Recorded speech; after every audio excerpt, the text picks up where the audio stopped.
శాసనసభ పట్టణాధ్యక్షులు మిత్రులు శ్రీనివాస్ గారికి, వేదిక మీద పెద్దలకు, పరిపాలన బీఆర్ఎస్ పార్టీని పరకాల నియోజకవర్గంలోనైతేనేమి రాష్ట్రంలోనైతేనేమి ఓడించిన లక్ష్యంతో నేను ఈటెల రాజేంద్ర గారి యొక్క పిలుపు మేరకు 2022 అక్టోబర్ 9వ తారీఖున భారతీయ జనతా పార్టీ చేయడం జరిగింది.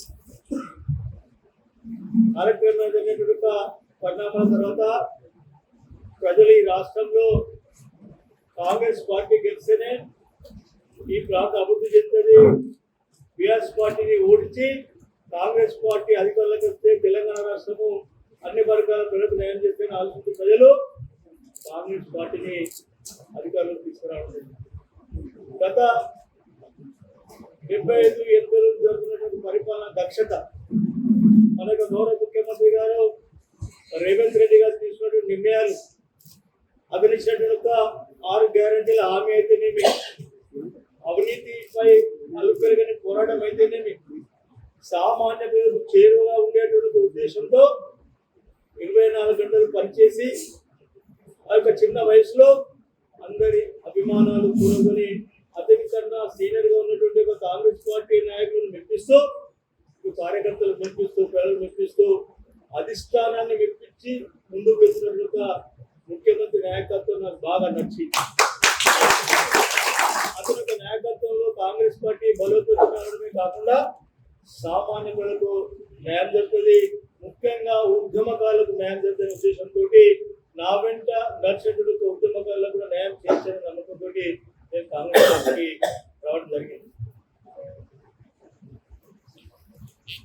గత 2014 వరకు ఉద్యమంలో వాడుకొని 1250 మంది బిడ్డల ప్రాణాల తర్వాత వాళ్ళ మీద కూర్చున్నటువంటి గత ముఖ్యమంత్రి కల్వకుంట్ల చంద్రశేఖరరావు గారు ఒక్కనాడైనా ఉద్యమ కార్యకర్తల గురించి, ఉద్యమ నాయకుల గురించి, లేకుంటే వాళ్ళ మీద ఉన్నటువంటి కేసుల గురించి, నష్టపోయిన కుటుంబాల గురించి ఆదరించినటువంటి ఒక పరిస్థితి లేదు. ఈ యొక్క 2 నెలల 15 రోజుల్లోనే ఎన్నికల ముందే తిరిగి ఎన్నికల తర్వాతనేమి ఉద్యమకారులకు భరోసా ఇచ్చి మాట్లాడే ముఖ్యమంత్రి రేవంత్ రెడ్డి గారిని సందర్భంగా తెలియజేస్తున్నారు. అది మీద ఒక విశ్వాసం ఉంది. అంటే అన్నమాట ప్రకారం ఇప్పటివరకే చాలా సమస్యలు పరిష్కారం చేస్తున్నాడు, నిర్ణయాలు త్వరితగతిన తీసుకుంటున్నాడు, ఎప్పటికప్పుడు సమస్యల పరిష్కారానికి కమిటీలు వేస్తున్నాడు. ఉన్నత అధికారులను సలహాలు తీసుకోవడమే కాకుండా ఇతరికైనా సీనియర్ నాయకుల సలహాలు తీసుకొని కూడా ముందుకు నడుస్తున్నట్టుగా పరిపాలన బాగా నచ్చిందని ఈ సందర్భంగా తెలుస్తున్నాను. అందుకనే ఈ యొక్క ఈ రాష్ట్రంలో తెలంగాణ ఉద్యమకారులకైతేనేమి, బడుగు బలైన వర్గాలకైతేనేమి న్యాయం జరగాలి, నియంత పరిపాలన లేకుండా చేసినట్టు రేవంత్ రెడ్డి గారి నాయకత్వం నచ్చి నేను పార్టీకి రావడం జరిగిందని. అదే కాకుండా స్థానిక ఎమ్మెల్యే గారు గవర్నర్ పెద్దలు, నాకన్న వయసులో 4 సంవత్సరాలు 5 సంవత్సరాలు పెద్దవాడు, పరిపాలన దక్షత ఉన్నటువంటి వాడు, గతంలో నర్సంపేటలో చాలా ఆరోగ్యాన్ని అభివృద్ధి పరిచినటువంటి నాయకుడు మన యొక్క ప్రకాష్ రెడ్డి గారు. అతను పరకాలకు వచ్చిన తర్వాత చాలా మంది మిత్రులు అడిగిళ్ళు, ప్రకాష్ రెడ్డి గారు కొత్త కదా మరి ఇక్కడ గెలిచి ఏం చేస్తారంటే అతను చాలా అడ్మినిస్ట్రేషన్ ఉన్నటువంటి వ్యక్తి, నర్సంపేటను అభివృద్ధి చేసినట్టు పరకాలు చేస్తాడు అని కూడా నాకు వాస్తవంగా చెప్పడం జరిగింది. అతని నాయకత్వంలో పరకాల పట్టణమే కాకుండా పరకాల ప్రాంతంతో పాటు పరకాల నియోజకవర్గం కూడా బాగుపడతానే ఒక నమ్మకం కూడా నాకుంది. అతని నాయకత్వంలో పనిచేస్తే నేను అభివృద్ధితో పాటుగా సామాన్య ప్రజలకు న్యాయం చేసిన నమ్మకంతో కూడా ప్రభుత్వం ఇచ్చే సంక్షేమ పథకాలు కూడా నిరుపేదలకు అందు విషయంలో నా వంతు కృషి పెడతాను ఉద్దేశంతో ప్రకాష్ నాయకత్వం.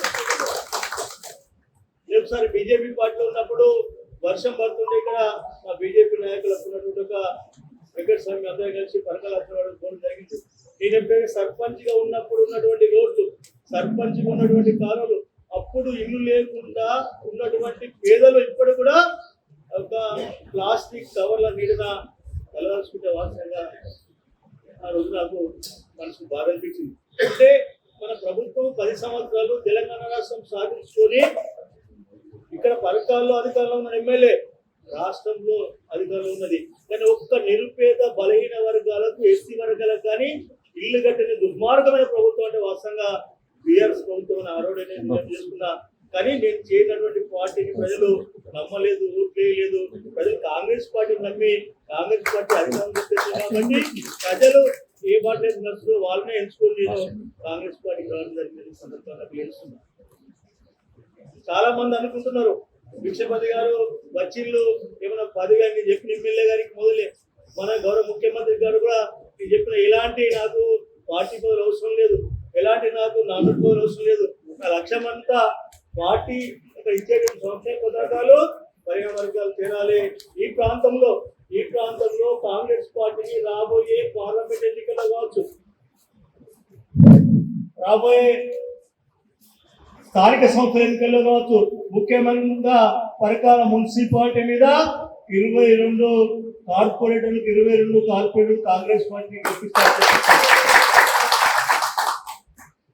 వచ్చే పార్లమెంట్ ఎన్నికల్లో పోలింగ్ అయినటువంటి ఓట్లలో 51% పార్లమెంట్ అభ్యర్థికి తీసుకురావడమే నా యొక్క పరకాల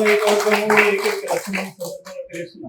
పరకాల కాన్స్టిట్యూన్సీ లో ఉన్నటువంటి బీఆర్ఎస్ పార్టీ నాయకులు అయితేనేమి వివిధ పార్టీ నాయకులు చాలా మంది కాంగ్రెస్ పార్టీకి రావడానికి నాకు సంప్రదింపులు చేస్తున్నారు. ప్రకాష్ రెడ్డి గారి గౌరవ ఎమ్మెల్యే గారు చెప్పిన ఒకటి విషయము, మీరు ఎవరెవరు తెస్తారో వాళ్ళందరినీ సమీకరించండి. స్థానిక ఆ మండల అధ్యక్షులు అక్కడ నాయకత్వాన్ని మేము విచారించిన తర్వాత తప్పనిసరిగా అందరినీ తీసుకుంటాము. ఎవరైనా ఒక్కరిద్దరు ఇబ్బంది ఉంటే వాళ్ళ సూచనలు పక్కన పెడతా కానీ పార్టీని బలోపేతం చేయాల్సిన అవసరం ఉందని చెప్పిండు. నాకు వచ్చినటువంటి ఒక అభ్యర్థులను అతని కాంట్రాక్ట్ లో లాభం రావడానికే పనులు చేసేది. ఎవరైనా చూస్తారు కదా సిటిజన్ క్లబ్ లో ఆయన అనుచరుని యొక్క బిల్లు రావడానికి 25 లక్షలు అంతకుముందు గతంలో చిన్న పిల్లలు మేము చూసేది సిటిజన్ క్లబ్ లో ఎంతమంది వృద్ధులు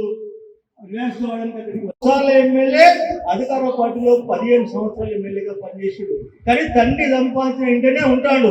కానీ మన ఎమ్మెల్యే 2 పర్యాలకు ఎన్ని కోట్లు సంపాదించినట్టు నేను చాలా సార్లు చెప్పిన పత్రికా విలేకరులు ఎన్నిసార్లు పరకాల కాదు ఇల్లు హైదరాబాద్, ఢిల్లీలో, అమెరికాలో ఎక్కడ మంది అక్కడ కొనుక్కున్నాడు. ఎన్ని వేల కోట్లు తెలియదు, ఎన్ని వేల ఎకరాలు ఆయనకి తెలియదు. రాబోయే రోజుల్లో ఎంక్వైరీ చేస్తే ఈ యొక్క కాంగ్రెస్ పార్టీ ఎంక్వైరీ చేస్తే అప్పుడు బినామీలతో సహా బయటికి వెళ్తానే సందర్భాల్లో తెలుస్తారు. నేను తెలియజేస్తున్నా. ఏదేమైనా ఒకటి, నేను కాంగ్రెస్ లో పార్టీ చేరిన తర్వాత మొట్టమొదటి సమావేశంలో చెప్పేది ఏంటంటే పాత కాంగ్రెస్ పార్టీ నాయకులు మనసు నొచ్చుకునే విధంగా, వాళ్ళకి ఇబ్బంది కలిగే విధంగా, వాళ్ళు బాధపడే విధంగా ఎలాంటి చర్యలు చేసుకోను. నేను చేసేదంతా పార్టీని బలోపేతం చేయడానికి, పార్టీ ఎవరికి టికెట్ ఇచ్చినా కూడా అంటే పార్లమెంటు అభ్యర్థి కావచ్చు, కింద సర్పంచ్ కావచ్చు, పరకాల కౌన్సిలర్ కావచ్చు, వాళ్ళని గెలిపించడమే ములుగురు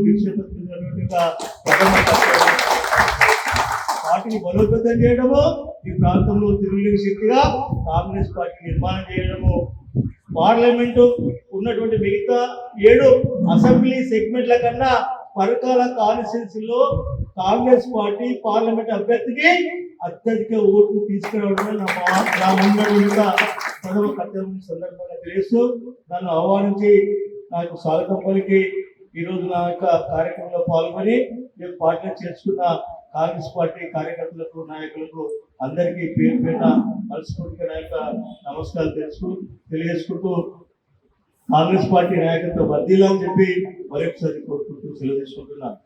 నమస్తే.